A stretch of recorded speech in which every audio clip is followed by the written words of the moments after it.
Everyone. Welcome to Jindal Center for the Global South, our today new session. At first, I am introducing myself. I will introduce myself briefly. I am Dr. Hebatallah, the Executive Director of Jindal Center for the Global South. And today I will be responsible of moderating this session. I feel really greatly honored to welcome our eminent guest speaker, Professor Ravinder Rena. Dr. Ravinder, he is a profound academician and distinguished economics scholar, writer, editor, advisor, and public intellectual with over than 28 years of teaching and research experience in Asia, Pacific, Africa, and European continents. Professor Rena is currently Professor of Economics and Internationalization Project Leader at the Business School of Northwest University in South Africa. He is also serving as an adjunct professor of economics for master's and doctorate programs at Monarch Business School in Monarch University in Switzerland. He has received numerous prestigious international awards, and he wrote more than 10 books and published more than 120 articles in reputed national and international peer-reviewed journals. Besides that, he has presented over 40 papers in national and international conferences and seminars. He has widely written in the areas of economics, of education, development economics and inclusive growth, globalization and finance, rural entrepreneurship, World Trade Organization, sustainable development, foreign direct investments, development aid in Africa. That's why, ladies and gentlemen, we are really honored today to have Professor Rena to speak to us on a very important topic, the impact of Covid-19 pandemic crisis in southern economies with special focus on the education sector. As you all know, we have short time for our. We are going to start by giving the talk to our eminent guest speaker for a presentation for around. He has around 1 hour, maximum 45 minutes, 1 hour, and then we are going to end our session with the Q&A section. So please, I request all our attendees to prepare their questions and write it in just the chat box. And please make your questions concise and use, please, short sentence. Of course, as I have mentioned, this session is recorded and it's going to be available online on our official YouTube channels later on today after we're going to finish our session. So now I'm going to hand over to my guest speaker to start his presentation, Professor Rena. Good afternoon, ladies and gentlemen across the globe, especially from India, South Africa, Egypt, and Indonesia, and many other countries. Assalamu alaikum and namaste, prem namaskar to every one of you. It's indeed a great honor and privilege for me to be part of this international webinar series organized by the Jindal Center for Global South, OP Jindal Global University, New Delhi, India. And also would like to thank Dr. Hebatallah Adam and the university management to invite me for this particular event to speak on the pertinent issue, which is the impact of COVID-19 on the global economy, education, particularly with the South nations. So I'm also grateful probably for the listeners patiently waiting for me. Due to some technical reasons, I couldn't able to come online half an hour back. But yeah, so that is a brief, and I'd like to speak because I don't believe on technology, ladies and gentlemen. That's why technology is the one which interrupted our conversation today. That's why I don't believe on the PowerPoint. So I always think that I got some point in my mind, I can share that. So the person who doesn't have any point, they use the PowerPoints. So with that opening remarks, ladies and gentlemen, I would like to speak on some of the pertinent concerns and the issues bothering the global economy and bothering the global citizens.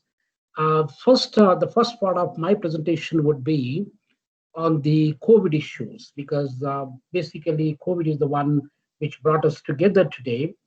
That while Heba is sitting in Egypt and I'm sitting in South Africa, many of you sitting in different parts of the world, but we can still listen to each other, we can see each other. So this is probably credit goes to COVID-19. And so I would like to speak about COVID-19, which is the pandemic, as you all know, that which has emerged from China Yuan province and gradually pervaded for more than 200 countries in the world. So as of today, the statistics reveal that we got about 47.5 million people got infected by this virus, although they say that 31 million people got probably cured, but this issue remains still terrifying. So ladies and gentlemen, countries like America, which has got more than 9.5 million people got infected and over 233,000 people died. Our second country is none other than India. India has got close to 8.5 million people got infected and more than 125 people died off of what America is all about. Today is also another important day that the American elections have taken place, and now Joe Biden one side from Democratic Party and probably Donald Trump on the other side, Republican side, they are also fighting for the seat. Let us see, probably by end of today, going to wait another interesting probably news about who is going to be the president of America, that also influence the global south, developing nations of this world. So, and then we got many other countries like Brazil has got over 5.5 million people got infected, Russia, and maybe France and Peru, Mexico, the list goes on. So this is the pandemic became a very terrifying. It is such a phenomenal disease, and it is absolutely make every one of us, whether they are scientists one side or the global political leaders on the other side, and the common citizens and employees, students, teachers, and across the globe, they put us in one place. And so this is probably one of the first of its kind in the world that could be able to show a virus such as this could able to threaten the global population, who are about 7.8 billion people in this world. So that is with that a note, ladies and gentlemen, we've been experiencing this kind of viruses from time to time. We've been experiencing lots of diseases over a period of time. If you take probably more than 700 years ago, we do have a virus, we do have a disease that killed over 25% of the population of that time, 700 years ago. And now if we look at the population that we have today, ladies and gentlemen, 100 years ago, 1918 to 1920, there was a popular known virus such as Spanish flu.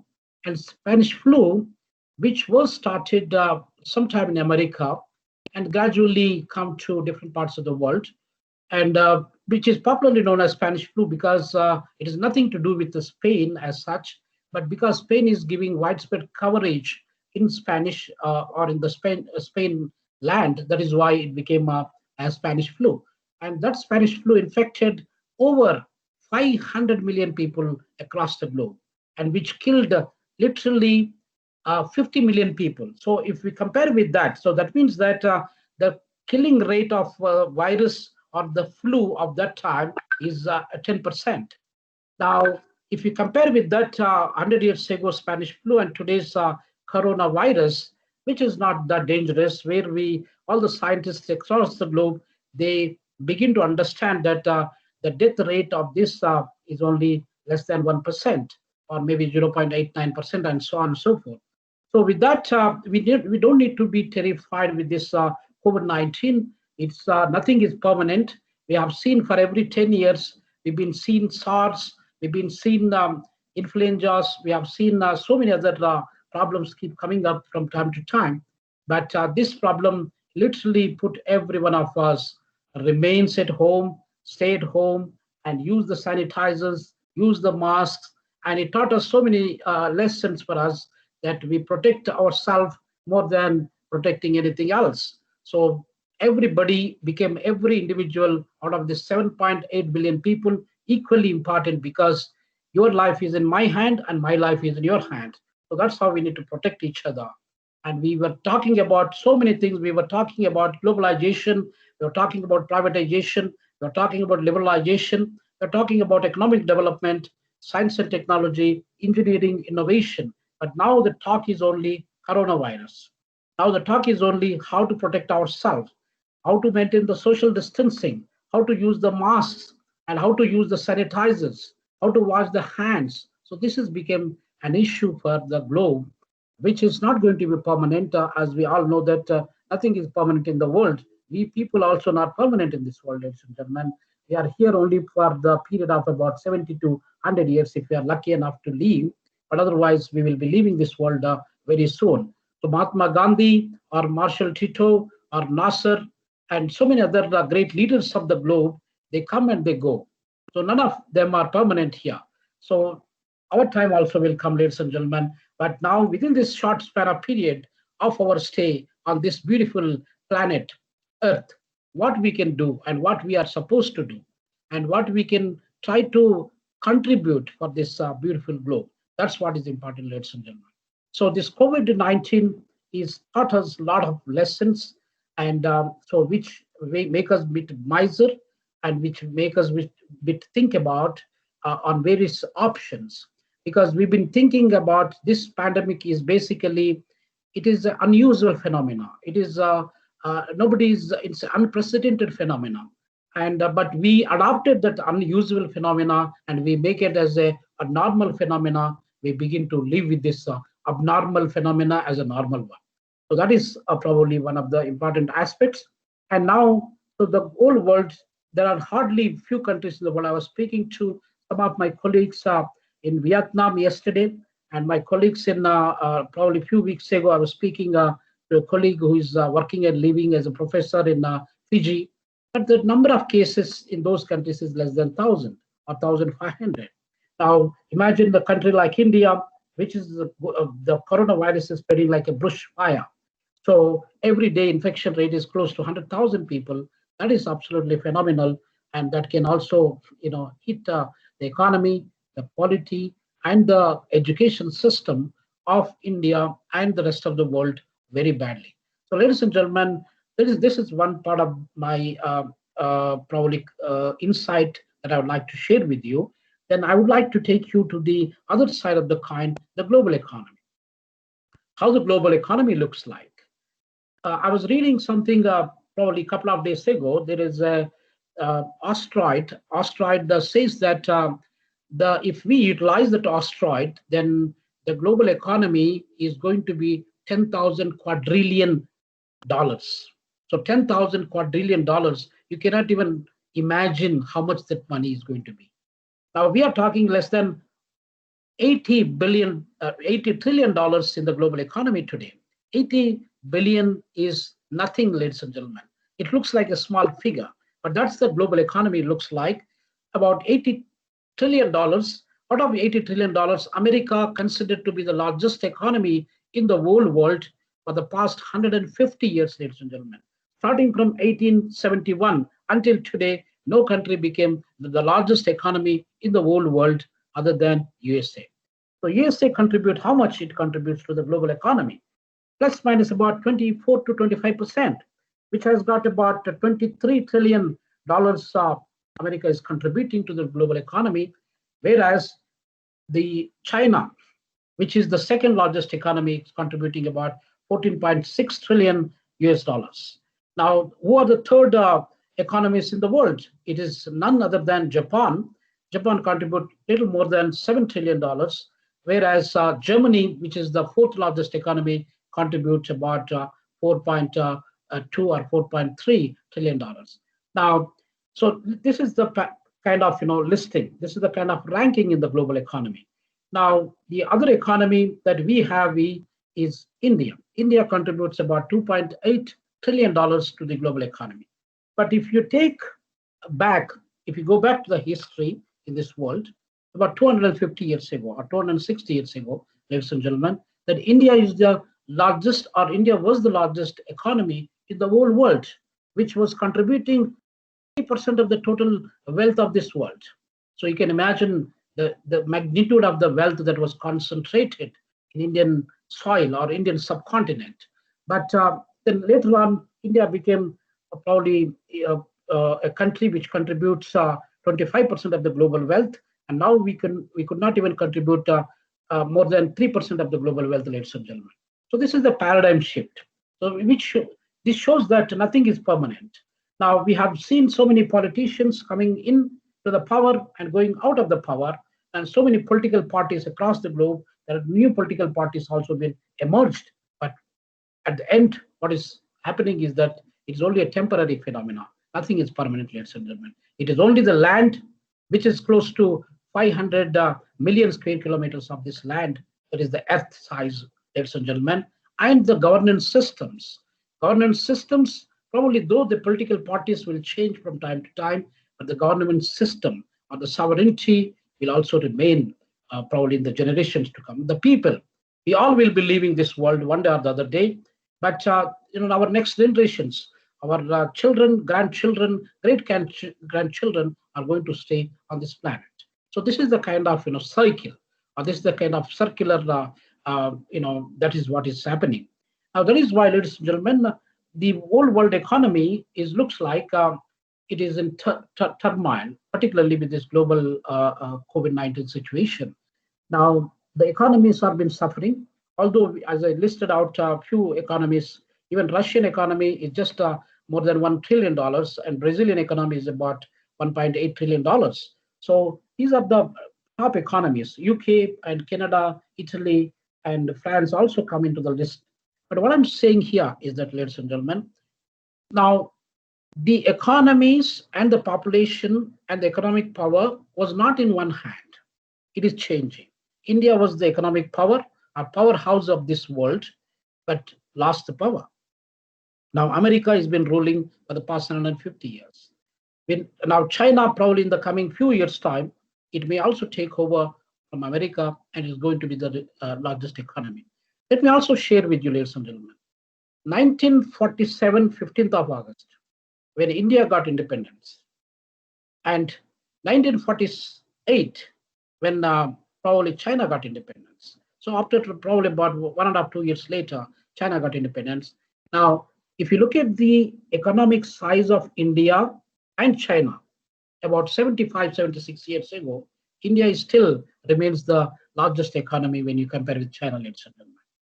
Even in 1975, 76, if you look at the statistics, still we are not far from each other. We are very much close to each other in terms of our economic sizes.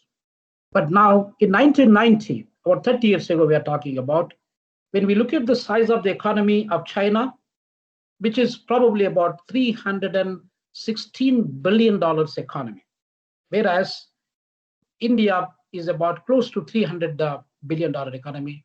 It's plus minus about $297 billion economy. So you can see where India remains, where China remains today. Now you can see China grew up substantially, probably, and it reached $14.6 trillion, and India is struggling to have a $5 trillion economy. So this is all, paradigm shift. These are all the changes that are occurred. Now, I also would like to touch upon some of the issues, particularly the global poverty and global debt and the inequalities, or the kind of economic structures that are being created in the whole world. There's so much inequalities among ourselves. It's not only among the people, but also among the countries. If we say that, ladies and gentlemen, that developing countries is one of the concepts. Who created these developing countries? Developing countries, are they really developing? Are they really poor? Are they really backward? Are they really underdeveloped? So these are some of the issues we're going to talk about. Now, we all know that, ladies and gentlemen, that World War I has taken place, probably as I mentioned about Spanish flu. Around that time, 1914 to 1918, World War I has taken place, killed hundreds and thousands of people across the globe. A few millions of people have been killed. Now then, in order to stop the wars, there was a League of Nations which was formulated or which was formed.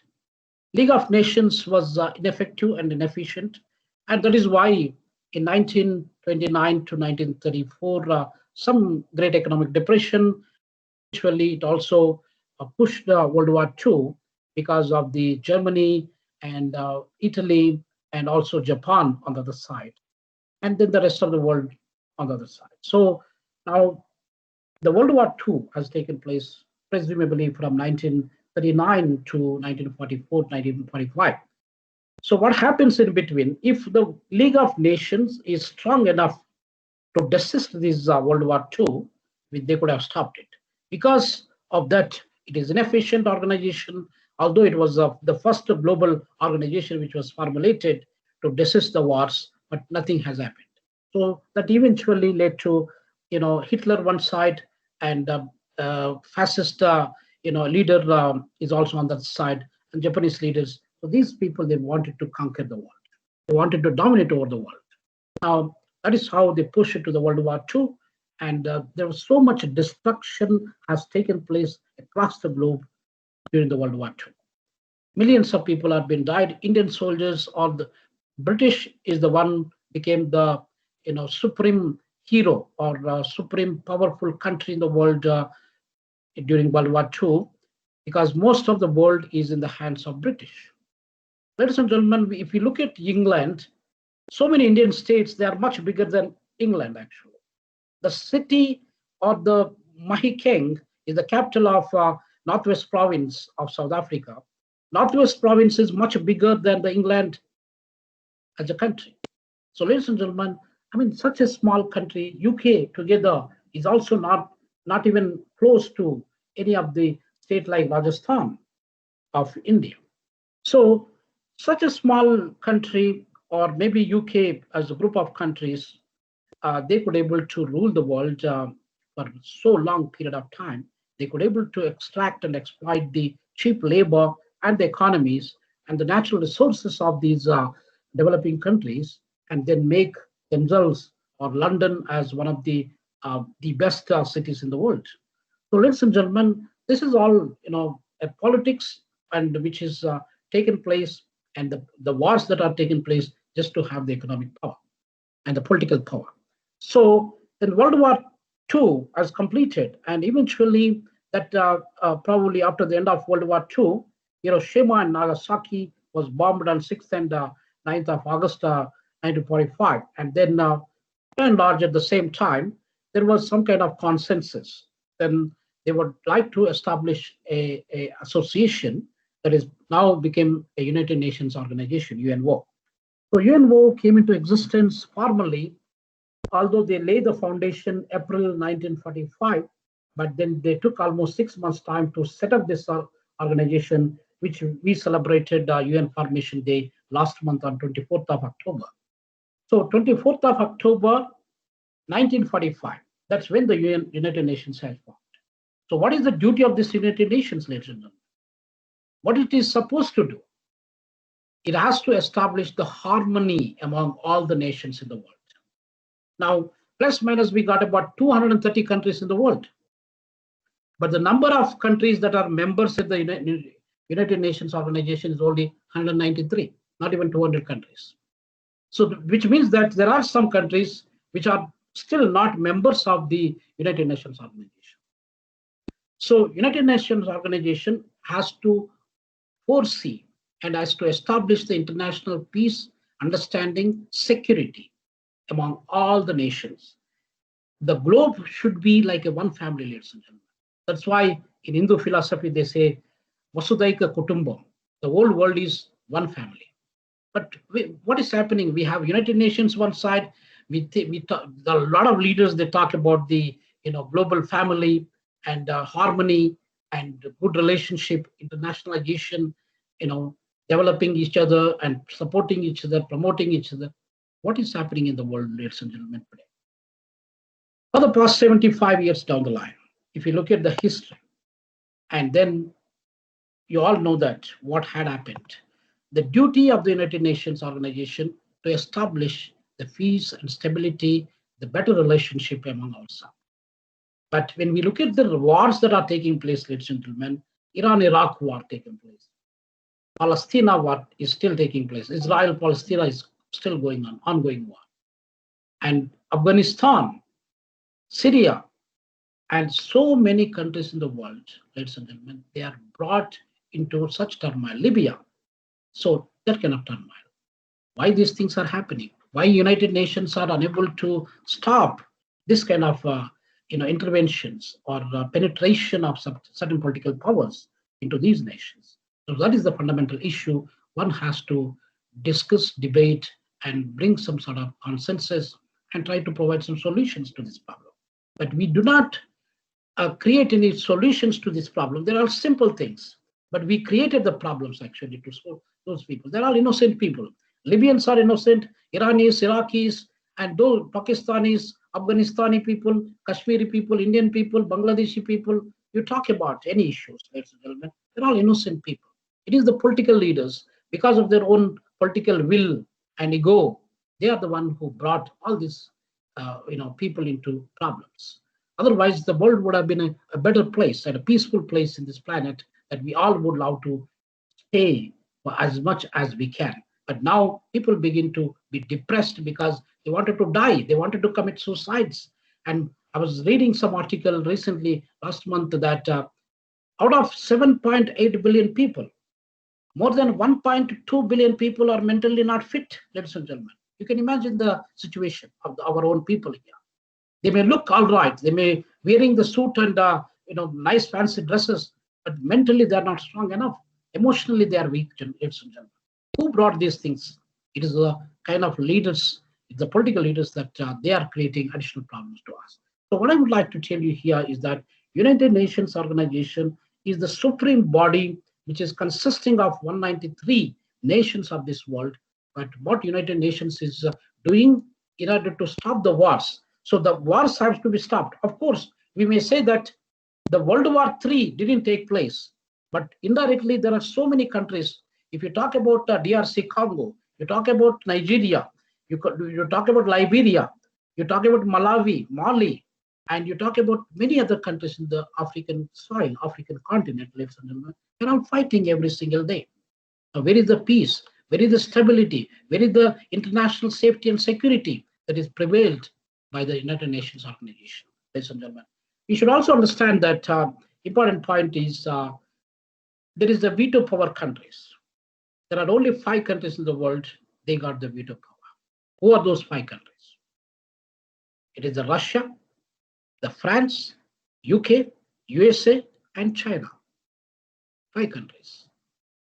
Now, the Security Council, we talk about the Security Council, which is one of the supreme powerful body at the United Nations organization to make the decisions pertaining to many aspects of these global economies and global countries.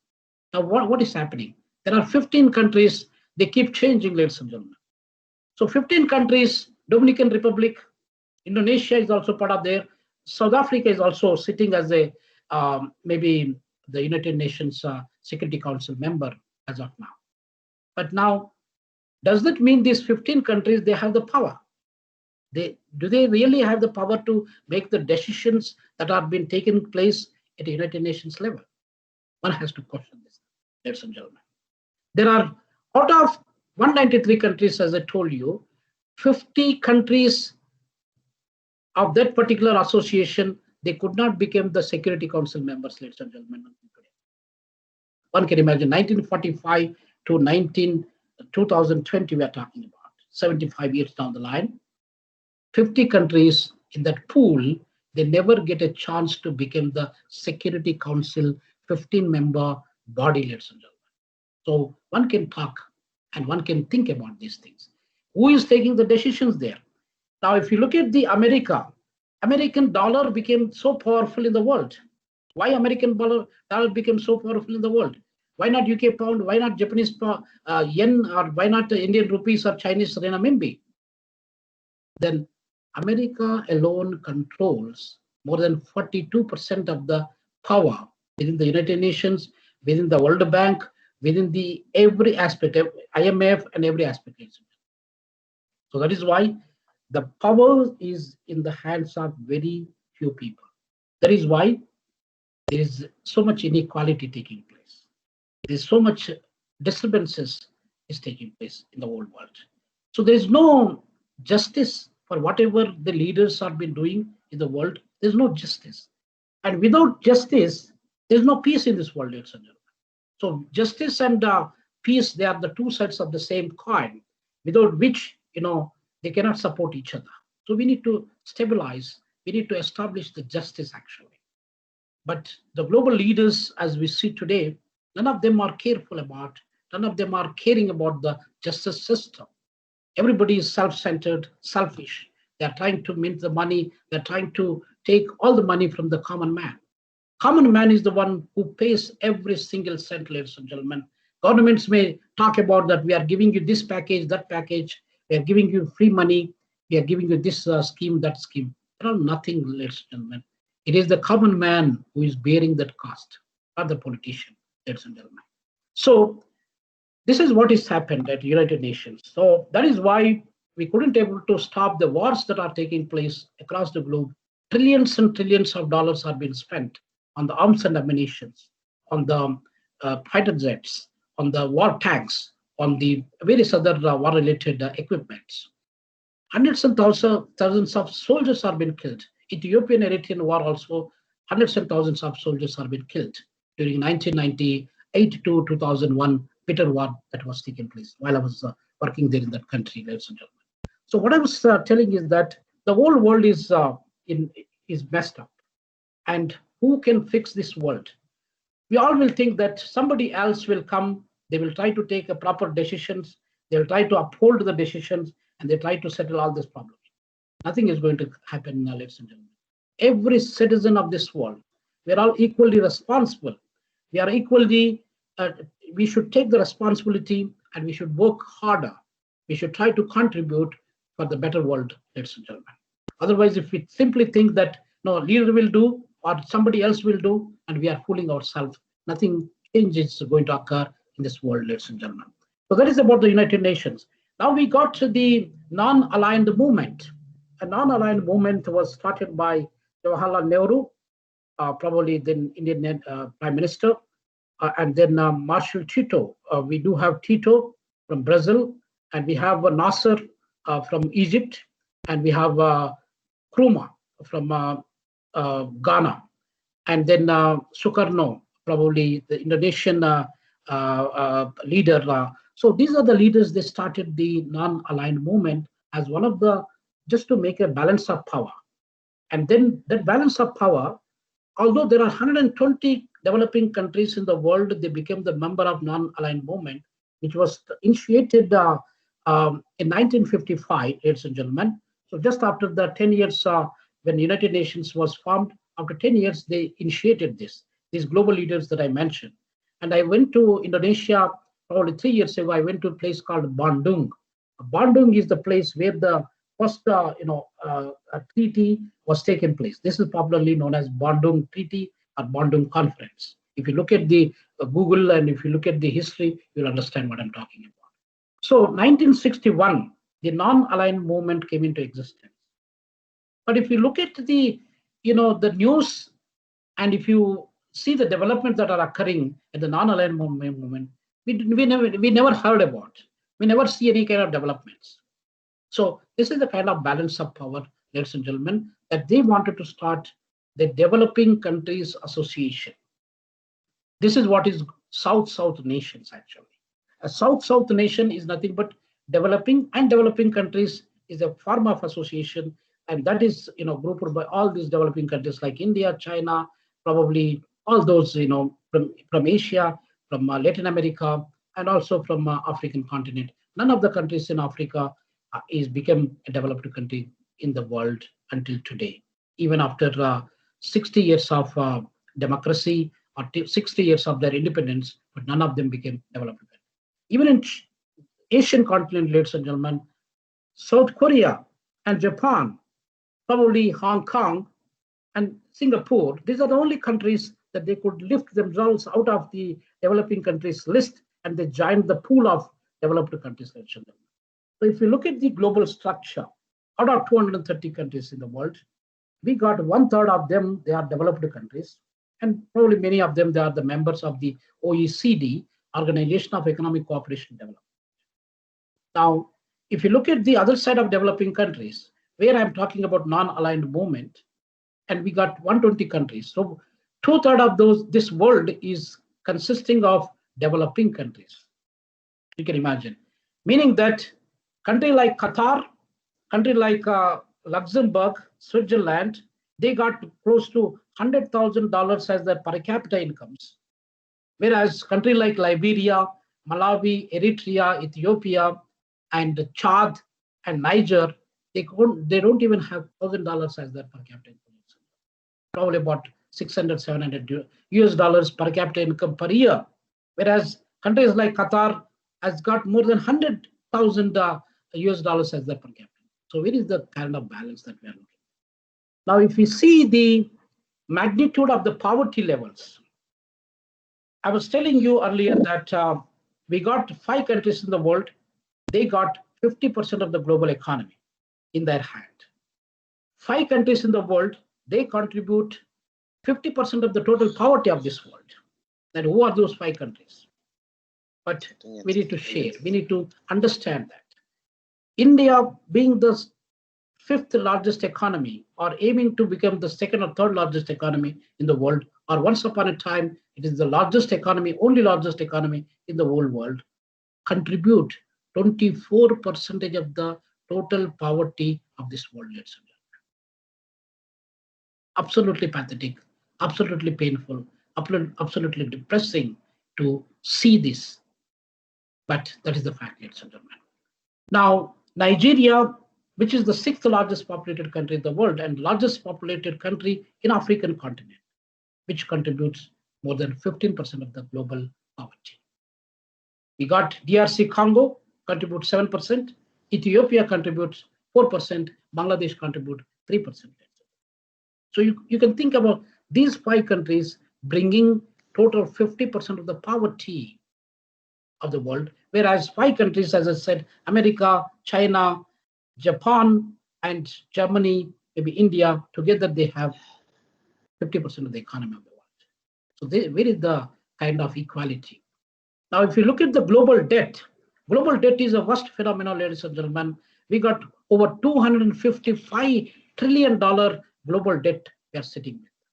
So meaning that if we could able to share the $255 trillion as our global debt by the total population who is existing in this world, 7.8, you can imagine that every one of us, we owe $32,000.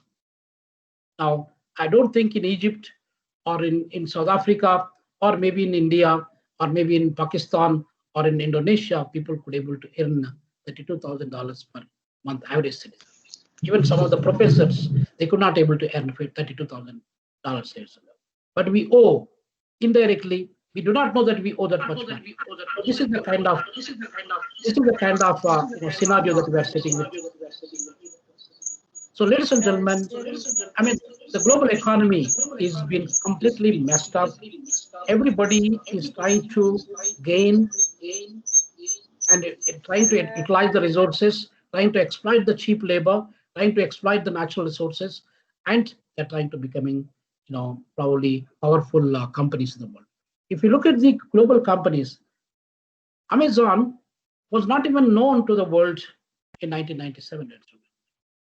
So 1997, when Jeff Bezos started this company, and then probably for the past 23 years down the line, Amazon company could make him as the richest man in the whole world with more than $200 billion. One can imagine. So there are so many companies that have been existing in the world for more than 100 years. They are not there, but 23 years old Amazon company, which became the richest.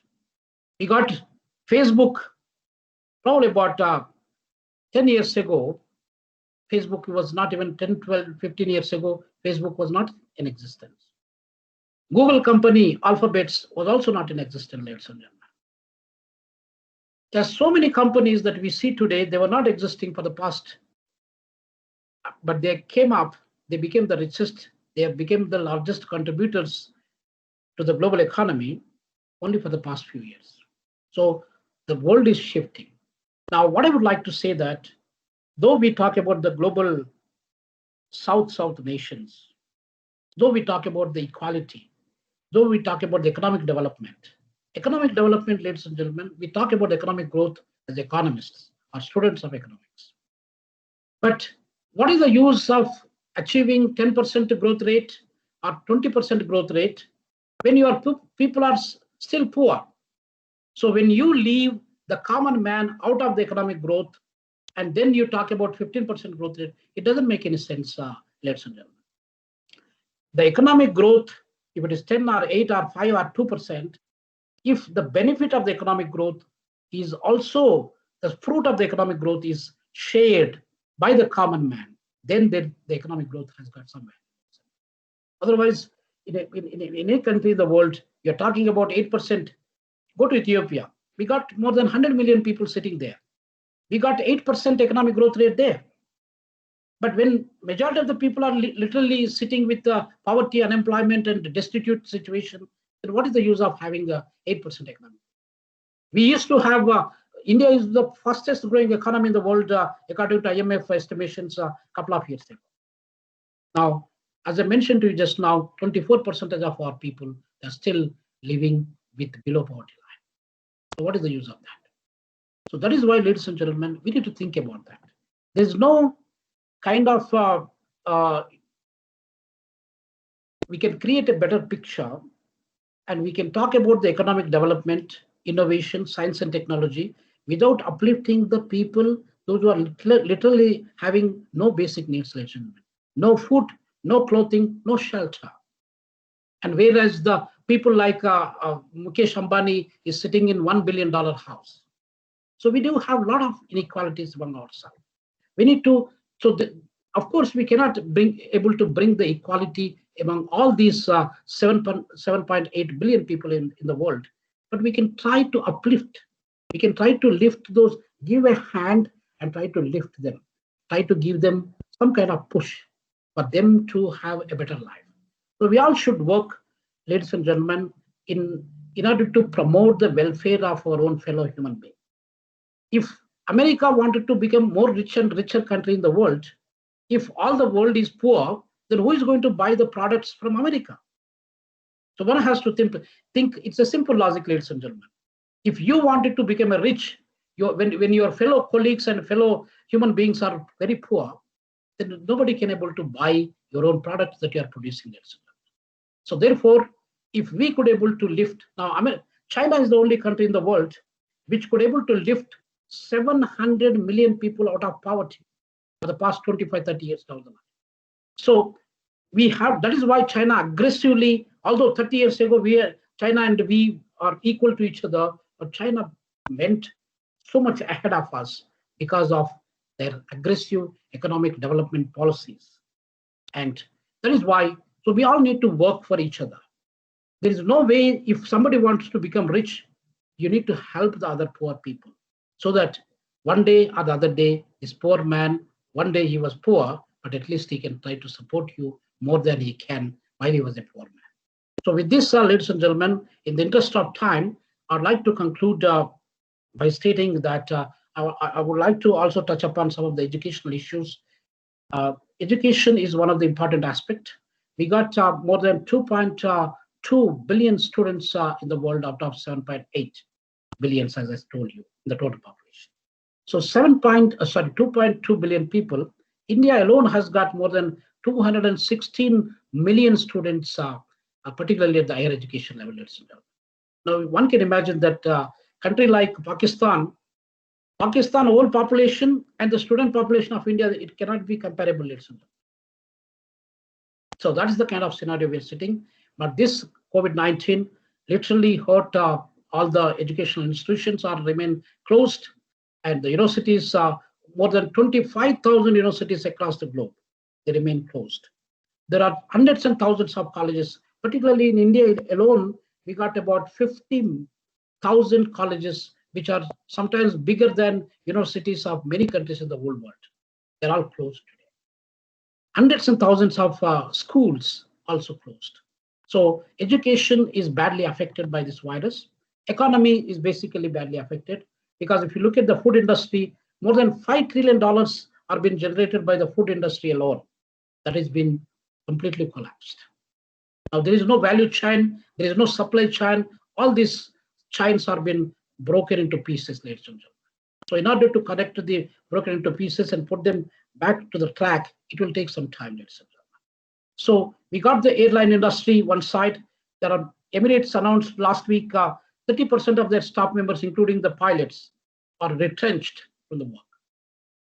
Now, so we do have airline industry also billions and billions of dollars they lost, and tourism industry, countries like Spain, France, and maybe India, Mauritius, Singapore, and many other countries in the world, which are basically depending upon the tourism industry, and that is also been collapsed.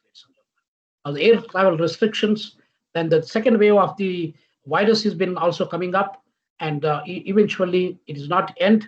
It's not going to be end very soon, ladies and gentlemen. It will take some time. So therefore, every one of us must be very careful.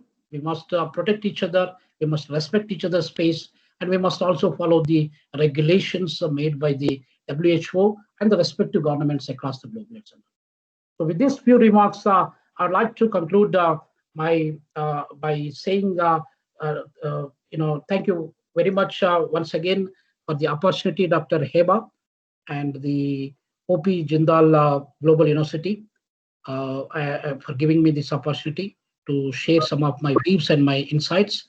And also, I must thank all the listeners across the globe to patiently listening to me. And if you got any questions or clarifications, you're most welcome to ask. Thank you, Rena. Khudafis. Thank you so much, Professor Rena, for sharing with us your informative and insightful talk on the impact of COVID-19 on global economy. Actually, you have taken us into a journey to the global economy, not only for southern economies, and what is the education system is facing as at the end as challenges, and how we cope with it. So now I have asked our attendees to write in the chat box their questions in the chat box. But if you allow me, please, Professor, I have a question before I will give the talk to my participants and to their questions. As the IMF has stated that the current pandemic, coronavirus pandemic, is causing the worst economic downturn since the Great Depression in the 1930s, and it is expected that the global economy is going to shrink by 3%.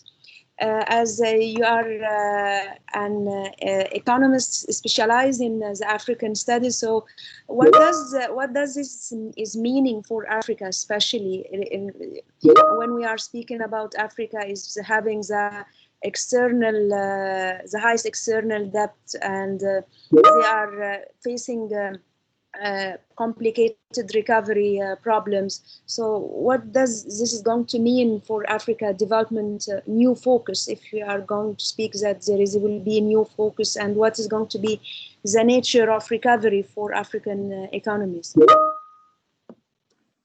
Well, wonderful question, Dr. Heba, and it's indeed to discuss probably about this question alone, it takes about 15-20 minutes time, but because of interest of time, we cannot able to go into the details of that, but I will try to give you some a brief note. I didn't focus much on African side because of the lack of time. Africa is the second largest continent in the world, which has got 31 million square kilometers land, and it has got 55 countries in African continent. Some of the resources that African continent has got, nowhere in the world you find them. For example, in terms of the platinum deposits, 75% of the platinum deposits of the whole world are centered in Africa, meaning that the rest of the world is having 25% of platinum deposits. About 56% of the gold deposits also centered in Africa. Although Indians are the largest consumers of gold, but India cannot produce what the gold that African countries are producing. For example, South Africa used to be the largest producer of gold in the whole world for more than 106 years. Starting from 1904 till 2006, it was the largest producer. And now China and Australia, many other countries, they have taken over that position. So if you talk about the diamonds, about 55 to 60% of the total diamonds of the world also coming from Africa. So I'm not going to the details of other minerals. I'm just going to touch upon this, how rich African continent is. Africa is, we are talking about Africa means people, rest of the world, they begin to think that it is a poor continent. It is a backward continent where there is full of problems. There are wars, there are diseases, there are complete illiteracy, there is no much education, there is no much technological development. So we talk everything and anything negative about African continent. But ladies and gentlemen, I've been living in Africa for more than 2 decades. And nobody knows, nobody understands who lives in Africa, in African soil. They only can understand the beauty of Africa and how rich Africa is all about. So now meaning that African economies, they are not poor. They are still rich enough. But it is only the people remain poor because of the bad governance. So this bad governance basically is not a permanent phenomenon. Governance systems, as I mentioned to you, that there are so many governments for the past 50, 60 or 70 years down the line are being changed. Now, it is only a momentary. So Africans still, they have the lot of potential to grow and to become, one of the only leading nations. But because none of the African countries, South Africa used to be the largest economy in the African continent. Nigeria used to be the largest economy. Now Nigeria taken over from South Africa and became the largest economy. But they cannot become largest economies in the probably or maybe a developed countries in the whole world. None of them. Although many of those countries became independent 60 years back. 1955, Ghana and many other countries, they started getting independence. So 1955 and until today, so they got probably about, one can imagine that it's a long time. About 60, 65 years ago, they got the independence, but they still remain as a backward nations. But there is a potential. As an economist specialized in African continent, I must say this, that there is a huge potential. There are countries like Gabon and countries like Guinea-Bissau. They were growing at the rate of 18 to 19% at one stage. So they do have a lot of potential. But even economic growth, whatever they achieve, there are so many countries. African economic growth rate itself is about less than 3%. And that is an average figure. Of course, countries like Kenya, we have on one side, and maybe Ethiopia and Tanzania or Angola, these countries, they are having better economic growth rates. But in general, just to answer your question, Dr. Heba, that of course, according to the recent estimations made by IMF, the global economy is contracted negatively by 5.2%. It's not 3% at all. It is going to further contract also in the coming few months' time. But it is like a V shape. The quicker we are falling down, the quicker we can also raise. There's every possibility for us to move. So with that, there is a huge potential, and there are probably tremendous opportunities for the African continent, because indeed the whole world is looking at African continent. Because there are a lot of investments, foreign direct investments in Angola, in Mozambique, in DRC Congo, in different parts of Morocco, and so on, because there is a huge potential in African soil. So therefore, my answer in a nutshell, what I would like to say is that although the global economy is contracted. The global economy was growing less than 3 to 4% on an average, but African continent in general is growing better than the global economy grows. Because look at Japan, look at America, look at France, look at Germany and other countries. They don't even grow more than 3%. Between 1 to 3%, that is the range of growth rate that they have. Whereas, India and developing countries like China used to grow at the rate of 15% per annum for many years. And on average, if you take 20, 25 years down the line, China grew at the rate of 10%. That is why they could able to achieve. They were nowhere in the global ranking, even in 1997, 23 years ago. If you look at in the global ranking, out of 20 top countries or 20 trading nations in the world, they were nowhere. But now they became one of the popular and probably trading nations in the world. So what I would like to say is that now we got a new African Continental Free Trade Agreement, which was signed last year in what do we call Rwanda, Kigali, and they're supposed to start operation by July 2020, but because of the COVID-19, they couldn't able to move it forward. But I think with that kind of interference and initiation, the African trade is going to grow, and the African economy is also going to grow probably at least at the rate of 5 to 6% as a continent. That's what my firm belief. But thank you very much for the question. I hope I answered. And if you got any follow-up questions, please welcome to go ahead. Thank you. Have answered it, Professor. So we are having a raised hand. Firdaus Malik, he is having a question. Would you like to speak to tell your questions?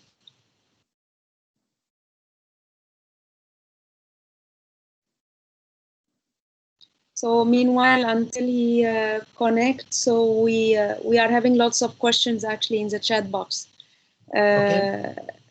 Okay, so starting by Giot. Giot is asking a question regarding how the global justice is going to be affected after COVID-19, and what is going to be like the expected role of the United Nations organization regarding its responsibility towards the global justice. So he is asking, will the idea of the economic justice will be affected for the global south, and whether institutions like United Nations organization will continue to have a prominent role. Do you like I tell you like 3-4 questions and then you ask it, or I tell you question by question? What do you prefer, Professor? Well, that's fine. If you would like to answer one by one, I can do that. Or if you want to pose 2 questions at the same time, I can try to combine. But whatever you feel like, that's fine, Dr. Heba. Okay, so there is another question. It is what sort of economic orders there would be in South Asia as China is rising. So this and also another what South Asian countries jointly could do to contain the COVID-19 and its economic impact. So let's start with these 3 questions, as they are. All right. Well, if I remember the first question, that the role of United Nations in stabilizing the international peace and justice. So if I remember that, I think what would happen in the coming near future. You see, the whole world has been segregated on the grounds of racial grounds, segregated based upon the economic power, political power, and so on and so forth. So, which is not good for the globe or the global citizenry. The simple fact is that, as I mentioned, there is so much inequalities that are prevailing in the whole world. The Gini coefficient rate, if you look at the economic inequality within the Brazilian population, within South African population, Botswana population, and Namibian population, is absolutely pathetic. There are few people that are extremely rich. There are many people that are extremely poor. So this is not justifiable. At least, common man should able to have the basic needs. Doesn't mean that everybody needs a car, or everybody needs to live in a palace-like bungalow, or everybody wants to put a suit like this. So at least a human being, as a human being, everyone needs to have a basic needs like food, basic clothing, and basic shelter, education, and basic health facilities. So these are the fundamental things.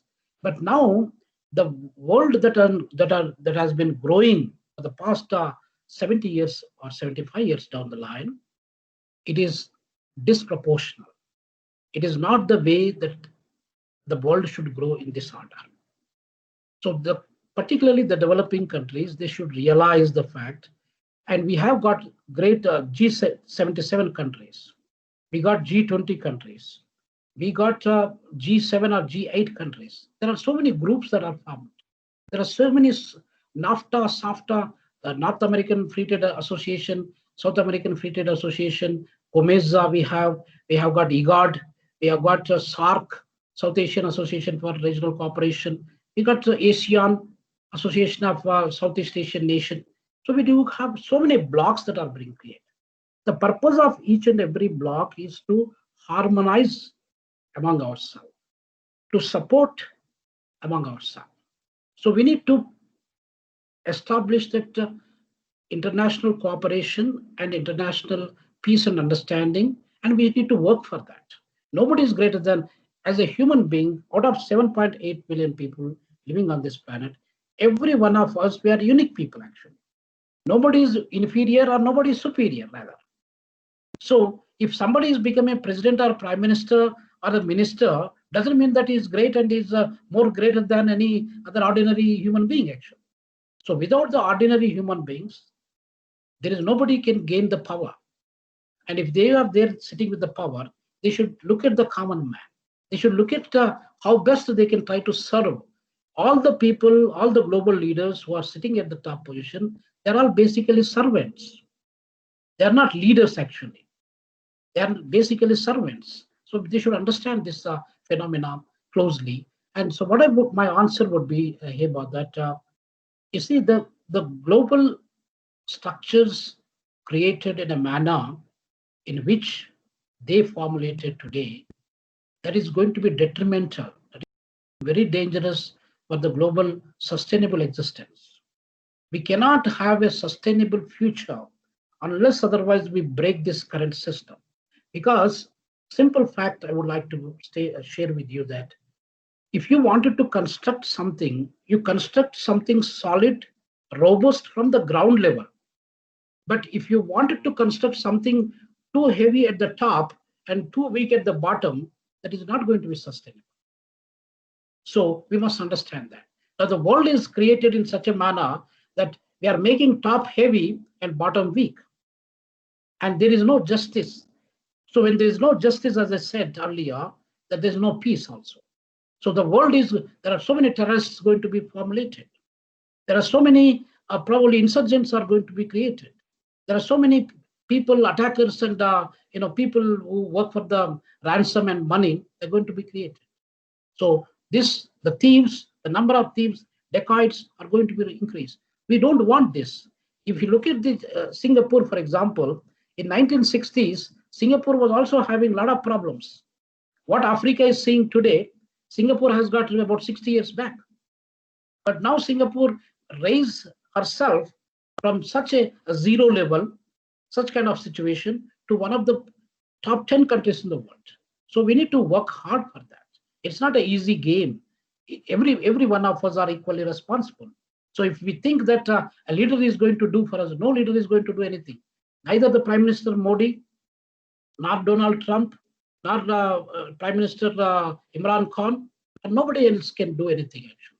So it is the people who collectively think in a manner that it is our nation, it is our globe, it is our house, it is our area, our city. You need to build it properly, not only for yourself, but for the coming generations' purpose. So I hope I try to give some kind of summary answer to that question. And if you look at the China is raising, of course, China is raising. It is going to raise to tall levels in the near future. in the coming couple of years or so, China became the largest economy in the world. Even if you look at the purchasing power parity today, China already became the largest economy in the world. So if you look at the nominal income, nominal GDP, China still remains, the difference between China and the USA is about $9 trillion. So they can come out because of this global trade war that is taking place with, for the past couple of years. And if there is any paradigm shift, China can grow fast because Chinese people, what they're doing is that it is a command economic system. And China, if it has got over democracy, like India is the largest democratic country in the whole world. If China has got that largest democratic country in the world, China wouldn't have achieved what it is achieving in the past 30 years down the line. So over democracy sometimes is going to be a kind of a demerit, or it is a disadvantage for the people, for the country to grow. So there should be some balance of power. If you wanted to control certain levels, you control, and if you wanted to grow, you have to grow. If you could able to see the future of the people, like what South Korea has done, and what Singapore has done, what China has done, we can learn lessons from such people. So if we could able to, with some kind of vision, some kind of mission and objective that we wanted to uplift our people, and then we can able to achieve that. So China is going to rise, and we all should learn the lessons from China, and then on what basis China could able to grow for the past 30 years, we learn the lesson actually. So Singapore was believing on, there are certain fundamentals it was believing. One is meritocracy, other is honesty, and the other is pragmatism.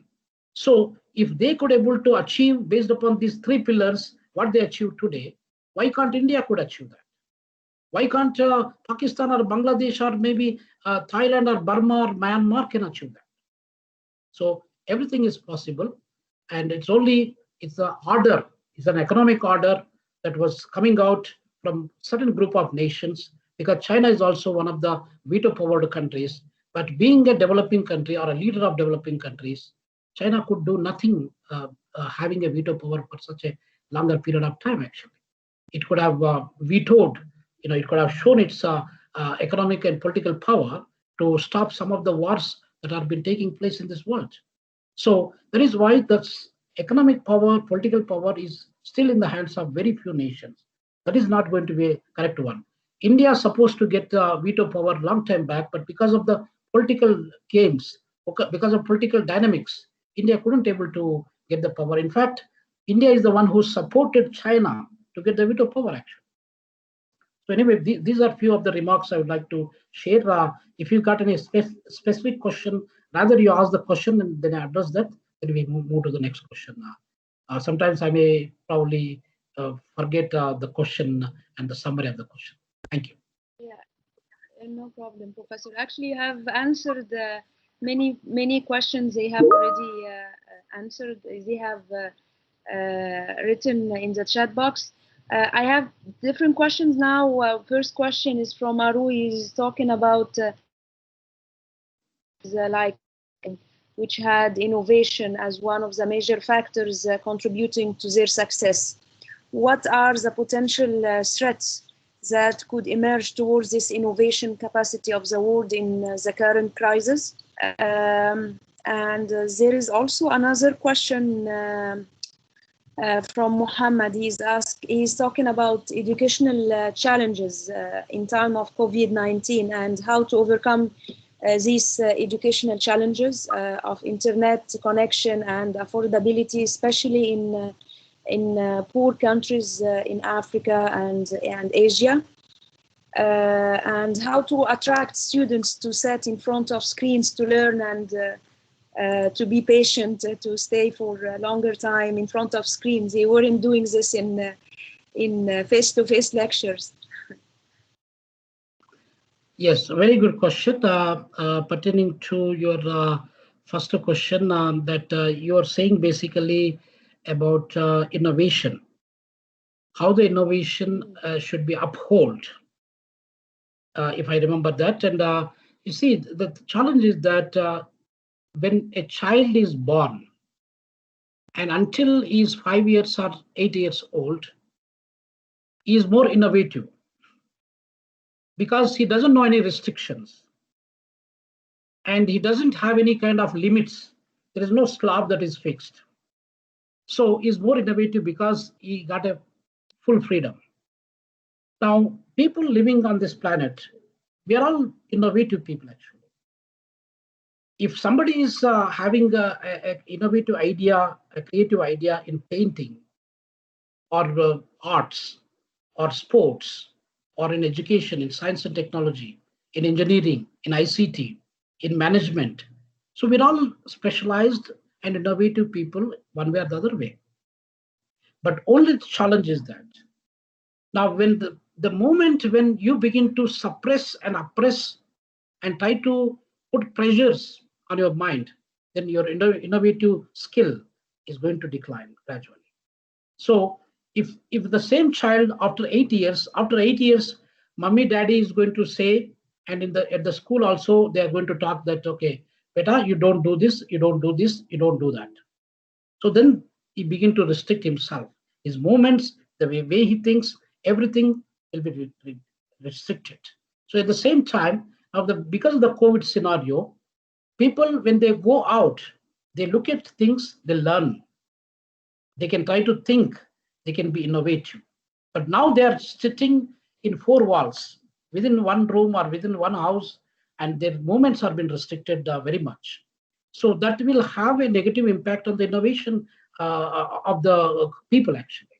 So that is one thing I would like to mention here. And then the second question, as you mentioned or asked Dr. Heba, is that you see the COVID-19 has a significant negative impact on the education system of the world, particularly a country like India. As I mentioned that we got 1.3 billion people living there, or more than close to 1.4 billion people. China and India are getting close to each other in terms of population, and maybe in the coming year or two, India became the largest populated country in the whole world. That is no surprise. Now, the challenge is that if you look at the number of people living in the rural areas of India, or some of the major metropolitan cities like Mumbai, Chennai, Calcutta, New Delhi, Hyderabad, Bangalore, and so on and so forth, Ahmedabad and Pune. See, the number of people they are living in some kind of locations. Even you go to some slum areas of Bombay, you will see the density of population for 1 square kilometer is more than 2 lakh people. In South Africa, where I'm sitting, we got 18 people living in 1 square people living for 1 square kilometer. But in Mumbai, in certain locations, over 2 lakhs people are living there in 1 square kilometer. Then how do you justify that? Maintain the social distancing in that. You go to even Kenyan slums, even you go to slum areas of Soweto or probably some of the Menenberg and the Kailicha of Cape Town in South Africa. So we do have so much problems there. Now there, people, they do not have electricity, number one. Number two, they don't have the smartphones like this. Number three, they don't have the laptops. Now, this is one category of people. Majority of the people, they don't have access to those devices. And people, those who got access to those devices, they do not have internet facilities. Either internet is costly, number one, or internet is not existent because of the power fluctuations and power problems. Or the towers in certain areas are not well established to provide the services. So there are so many issues. I was speaking last week in one of the international forums in Indonesia. Indonesia spends less than 1% of their GDP on the education. Indonesia is scattered with probably thousands of islands across the country. Now, there are no communication, transport facilities from one island to another island because it needs a lot of investment on the infrastructure development. So Indonesia, one side, you take any developing country, even forget about developing countries. Developed countries per se, they do not have all the facilities what we require to run the online education. So online education, as of now, it became like it's a necessity, is the mother of invention. I never know that while sitting in my office in South Africa, I could able to talk to you, Dr. Heba, that you are sitting in Egypt, or many of our students and colleagues sitting from India or Indonesia or maybe America or UK or elsewhere in the world. So we learned necessity is the mother of invention. We learned that, okay, this is the platform we use, we go on with this. But with the online education, there is nothing is greater or equal to the face-to-face education. No matter whether you Zoom or 100 Zooms that you invent and try to get closer to the people, it never happens. So face-to-face education is the only education that can always remains as one of the kind of a unique learning experience, actually. When I look at my own students in their face, I not only teach them, but I also learn from them. So that is the kind of interaction. Now, we have seen last week or before last week, people while they are on the Zoom meetings or Microsoft Teams or Google Meet, what they are doing, what the funny things that they are doing, the whole world has seen that. If a student, a teacher is sitting here and teaching the student, and when the student is put off his video and the audio, then teacher doesn't have any control what the student is doing, whether he's sleeping or doing some funny things, or even whether he's listening or not listening, nobody knows. So that is why we can take a horse to the water, but we cannot make her to drink. So no matter whatever trainings that you give, whatever kind of stimulation, maybe different advices that you give to the people, but you cannot able to change their attitudes. So that is why we can try our best, but still face-to-face education remains as one of the important teaching and learning experience to the whole world. Not only now during this COVID situation, but also in the decades to come. So we do have so many private and public online education universities like IGNO. Indira Gandhi National Open University is the largest university in the whole world. Millions and millions of students. I can't remember exactly, probably about 30 million students that it has got.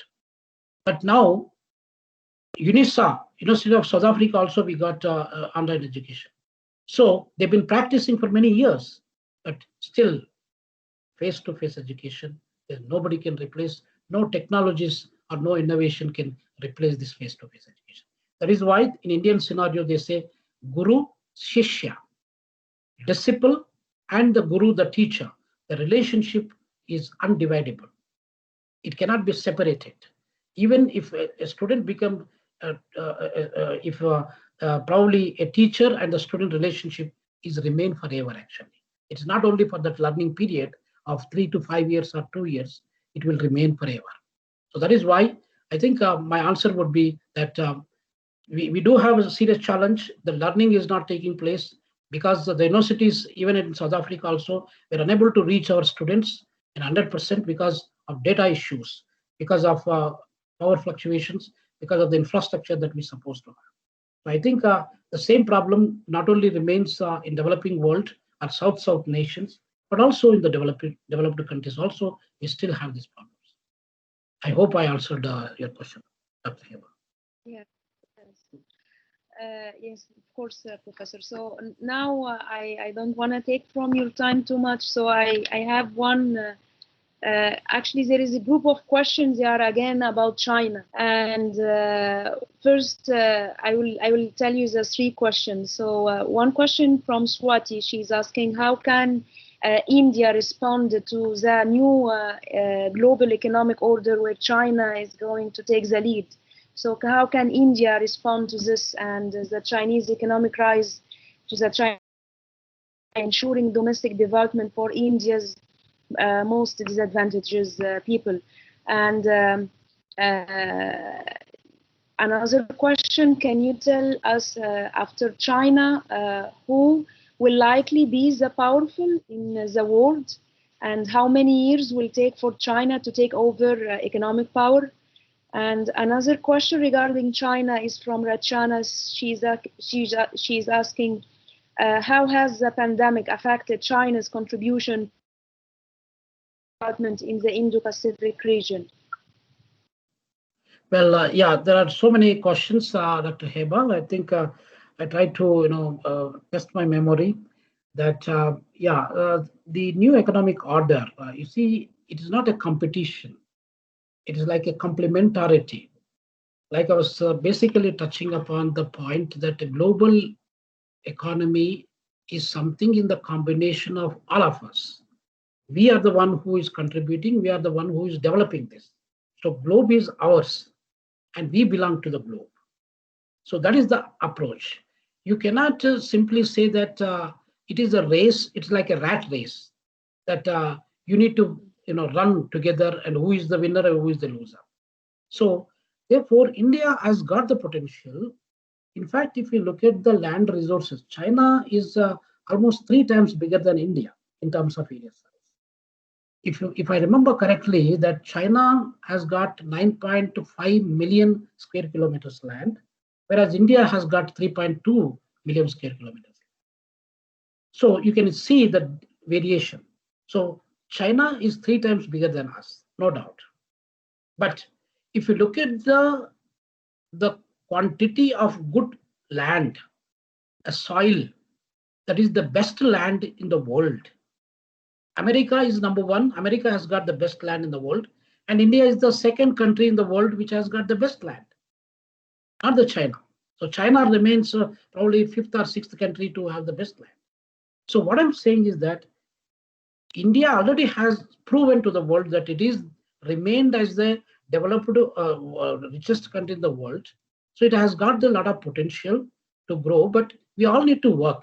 It is not the Prime Minister duty, or it's not the President Ram Kovind duty, or any other parliament members or ministers duty, or Mrs. Nirmala Sitharaman as the finance minister duty. So every Indian, irrespective of the political parties that we belong to, irrespective of the religions that we belong to, irrespective of the ethnic groups that we belong to, irrespective of the caste system we belong to, if we could able to work, think that you're all Indians. You don't think that you are a Gujarati, you are a Malayali, you are a Tamil, you are Telugu, you are North Indian or South Indian. Don't think like that. Think about that you are in one nation, with one heart, with one spirit. You work hard for your nation. The nation definitely will prosper. We will definitely take over China maybe in another 20, 30 years period.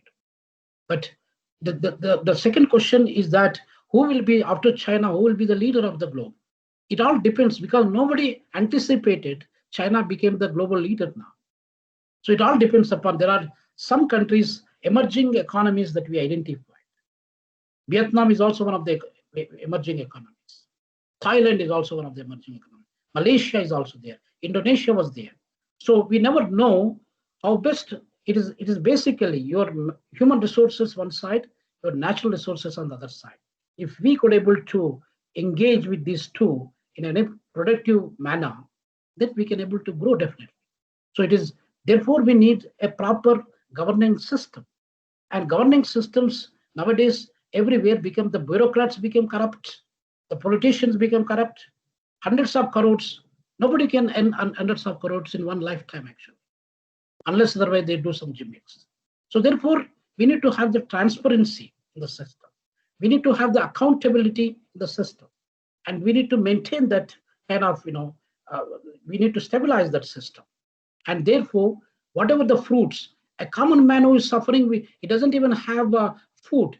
60 million people in India, they're probably suffering without having proper food. Children, millions of children, they're not even having proper food. They're living with malnutrition. So where is the guarantee and where is the justice, where a rich man is enjoying and almost eating like a gold every day, whereas a poor man is unable to eat a piece of bread or a piece of chapati and a small quantity of rice. So what I would like to say here is that it is not the duty of the leader who is sitting with the power. It is the duty of every individual. We need to kill our egos. We need to contribute. We should remain that humble as a citizen, as a great compatriot of your country, your respective countries. You must work hard. Every one of us, we got talent. None of us, we are dormant and we are weak people actually. We are the most powerful people. Human being is the most powerful people, in fact. So if we utilize our main and brain properly, we could able to contribute significantly to our national building process. So that is why the winners and losers are always there. Now there are so many companies that have been existing in the world. There have been no more in this world today because of the technological transformation. There are so many countries that are developed one day, they lost their game.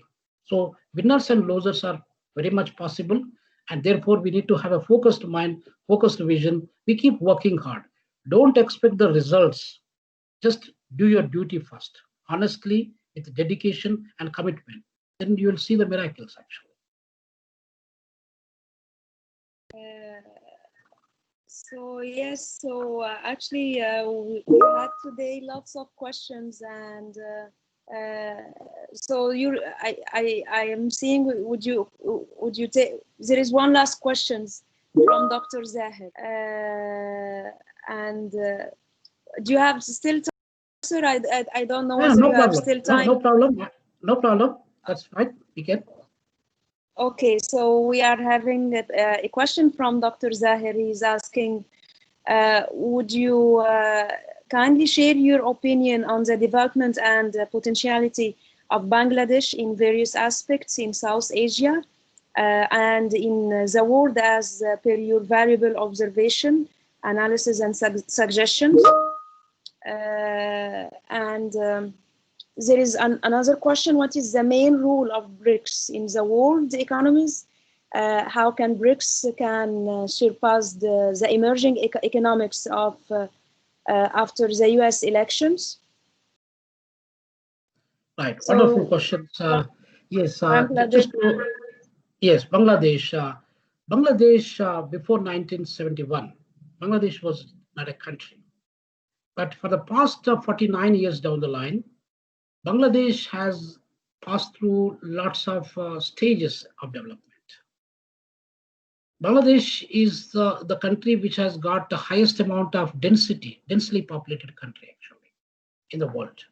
So keeping the positive sides of Bangladesh and negative sides of Bangladesh, although Bangladesh is prone to floods, Brahmaputra River keeps on hurting Bangladesh very badly almost every single year or every 2-3 years now. So hundreds and thousands or lakhs of people are got affected by the floods one side and by many other natural calamities. Bangladesh is considered, as I mentioned in my previous probably discussions, that Bangladesh is the country which is adding almost 3% of the global poverty. So these are the negative sides. But at the same time, Bangladesh has got huge potential also.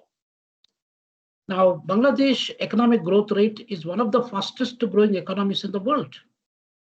So Bangladesh, if it could able to exert the efforts in a proper direction, in a manner, without taking into other political benefits, and maybe there are a lot of political interferences, and if they could able to target and implement the economic policies that they designed, and Bangladesh would definitely become one of the promising nations among the SAARC. So in the SAARC, we got 7 countries. So Bangladesh is definitely one of the important countries. And as you know that Bangladesh also, the cricket team of Bangladesh is strong enough, they could able to win under 19 World Cup. So therefore, Bangladesh we cannot undermine, and it has got the potential. Only thing is that we need to probably develop the education system of Bangladesh, which has got some basis, but we still need to focus more on the education side. We need to encourage more science and technology based universities, and also try to have probably spend more amount of money on those positive sides, probably in the infrastructure development, because so many villages and so many districts of Bangladesh today, they still do not have a proper infrastructure actually. So therefore, we need to change the system. So therefore, the Bangladesh is quite good number of people that majority of parts of Europe and majority parts of African countries, they do not have the population what Bangladesh has got. So the population is an asset. It cannot be a liability for us. So we need to utilize the population, and we need to exert the efforts in a proper order utilizing whatever limited resources Bangladesh has got. And then with that, Bangladesh can move forward. That's my answer for Bangladesh. And the second question of your BRICS role. Well, BRICS is Brazil, Russia, India, China, and South Africa. It is fairly a new organization which was born almost 10 years ago. And if you look at the magnitude of the area, like China is the probably third biggest country in the world. As I mentioned to you just now, 9.5 million square kilometers. Russia is the largest country in the world with more than 17 million square kilometers.